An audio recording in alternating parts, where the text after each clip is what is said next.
অতি সোনকালে আছে ৰবি শৰ্মাৰ কাহিনীৰে ৰঘুপতি। নমস্কাৰ বন্ধুসকল, মই ৰিংকু ঠাকুৰে আপোনাক স্বাগতম জনাইছোঁ টপ আছাম ইউটিউব চেনেললৈ।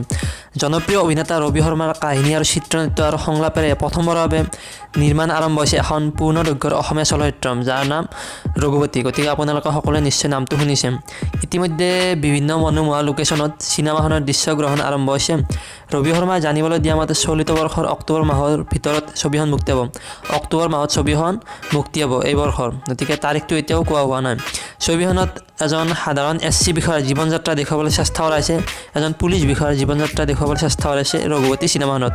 বিষয়াজনে নিজৰ নামটোৰ মৰ্যাদা ৰাখিবলৈ কৰা ত্যাগ, দায়িত্ববোধ আৰু কৰ্তব্য পালন আদি ছবিখনত আমি সুন্দৰভাৱে দেখিবলৈ পাম ৰঘুপতি চিনেমাখনত। লগতে ছবিখনত থাকিব বাংলাদেশীৰ প্ৰসংগ দেখা পোৱা যাব ৰঘুপতি চিনেমাখনত। ছবিখনৰ মূল দুই চৰিত্ৰত অভিনয় কৰিছে ৰবি শৰ্মা আৰু প্ৰীতি কংকনাই।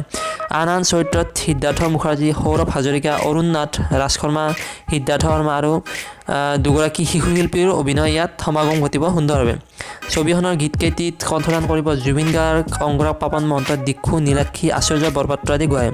আৰু ৰঘুপতিৰ প্ৰযোজনা কৰিছে সুৰজ শৰ্মা, পৰিচালনা কৰিছে সুব্ৰতই আৰু সংগীত পৰিচালনা কৰিছে অস্ৰাদয়। গতিকে এইখন চিনেমা সুন্দৰ হ'ব বুলি ৰবি শৰ্মাই জানিবলৈ দিছে আৰু একশ্যনেৰে ভৰপূৰ হ'ব বুলি এইখন চিনেমা জানিবলৈ দিছে। আৰু ইয়াত এটা কথা কওঁ, মোৰ এটা নতুন চেনেল আছে ৰিংকু ঠাকুৰে বুলি, আপোনালোকে চেনেলটো গৈ চাব পাৰে, ভাল লাগিলে চেনেলটো ছাবস্ক্ৰাইব কৰিবলৈ নাপাহৰিব। গতিকে আজিৰ ভিডিঅ'টো এইখিনি আছিল। আশা কৰিছোঁ ভিডিঅ'টো আপোনালোকে ভাল পাব আৰু ৰঘুপতিৰ বাবে কোন কোন অপেক্ষা কৰি আছে তলত নিশ্চয় কমেণ্ট কৰি জনাবলৈ নাপাহৰিব।